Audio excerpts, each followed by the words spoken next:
Nolan, good to see you. Today's video by popular demand. People want to know more about Roth accounts. So we're going to talk about 6 things that everybody needs to know about the Roth IRA. And Roth accounts, again, they're so popular because they're one of the best ways to create tax-free money and generational wealth. So point number 1, Roth IRA contributions are not tax deductible, but they do grow tax-free. Yeah, and that's a really, really nice thing about a lot of IRAs is that tax deferred growth. I mean, that's the primary reason that people use them: compounding growth and growth on your interest. So, Right. growing tax free, allowing you to defer taxes on the gains in the account. That's one of the best parts about a Roth. And that compounding interest really makes a very meaningful difference over a 10 or 20-year period. Yeah, you don't pay taxes on it, neither do your beneficiaries. Right. Your beneficiaries inherit it tax free from your Roth IRA. There's still a spend down rule, and Right. they'll usually modify that a little bit for how long you have until the assets need to be liquidated out of the accounts. But it is one of the better assets you can pass on to beneficiaries too, because they still get the tax deferral while they do hold on to it during that Mhm, liquidation mhm. period. All right, point number 2, you can withdraw your Roth IRA contributions anytime. Yeah, the contributions is the main word there. So you can withdraw the contributions at any time with no issue from a Roth IRA. The issue comes in with earnings on the account. That's usually the only string attached from the IRS's standpoint. So with two requirements met, basically, you can withdraw earnings out of your Roth IRA without taxes as well. The Roth has to be open for 5 years, and you have to be over 59 and a half. Mhm. If you're under 59 and a half or the account's new, you can still take out your contributions at any time. You're just limited on how much you can take out of the earnings in the Mhm. account. Next, there's no age limit for contributions.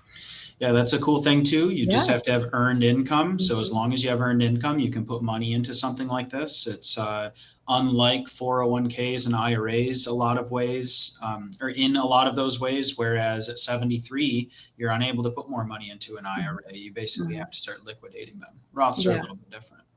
On the other side of that coin too, even if you're young and have earned income, you can open those Roth accounts. Yeah, we have people under the age of 18 who open those accounts up. Maybe they get their first job at 15 or 16. They have some earned income that will be reported. They'll even have grandparents who open up those Yeah. accounts for the grandkids. Grandkids don't even put money in there, but because they have earned income, they're still able to do it. It's a Yeah, pretty that's neat thing. amazing. Yeah, Boy, I wish I had done that when I was yeah, me too. Yep. 20 or younger. All right, next, there aren't any required minimum distributions. Yeah, I kind of touched on this a little bit earlier, but once you do reach RMD age or required minimum distribution age, which is 73 for most folks now, Roths are not included in that. So you do have to take out in a required minimum distribution from taxable, like IRAs, pre-tax IRAs, and pre-tax 401ks. The government makes you take out a certain percentage each year. The Roth falls away from that. So you do Mhm, not have to take money out of the Roth each year like the other accounts. mhm. And now just a couple of kind of cons about the Roth account. Annual contribution limits are pretty low.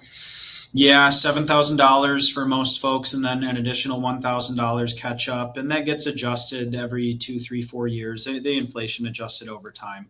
But for Mhm. Roth IRAs in particular, the contribution limits are pretty low.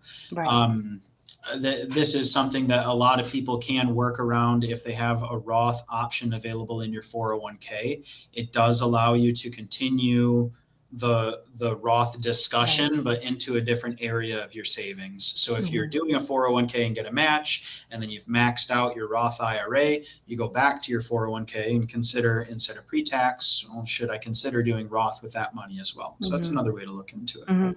Also, that employer 401k Roth option works around point number 6 here, which is an income cap to Roth accounts. Yeah, the very nice thing about a Roth 401k is as long as you're working there and able to contribute to the 401k, you can choose the Roth provision. Whereas if you are putting money into a Roth IRA, once you're an individual, if your adjusted gross income, I think it's around $150,000, and then a married file jointly couple, I think it's around 240. Once your income gets up to those caps, they start to phase out your ability to put money into a Roth IRA. You can do what's called a backdoor Roth or backdoor Roth conversion, basically where those high earners can put money into an IRA. And then the moment that it goes into an IRA, it's converted into a Roth immediately. You don't get as many tax breaks up front on something like that. Mm-hmm. He still ends up in a Roth IRA. So high income earners or those with that income cap where it gets in the way, you can work around it by doing Roth 401ks or backdoor Roth conversions. Mm-hmm. And I can help with either of those and calculations with that stuff too. Yeah, right. It's important to know that there are some workarounds, again, because they're incredibly powerful accounts to create generational wealth. And again, that tax-free money in retirement, which is so helpful. So Nolan, if somebody would like to talk more about Roth conversions or opening a Roth or any of these limitations and workarounds, what's the best way to reach you? So calling us 616-301-2581 is probably the best bet. And then if you do have a question you'd rather submit online, Cornerstone-RP is our website, and we have a contact us box at the bottom of that homepage. Nolan, thank you. Thanks, Erin.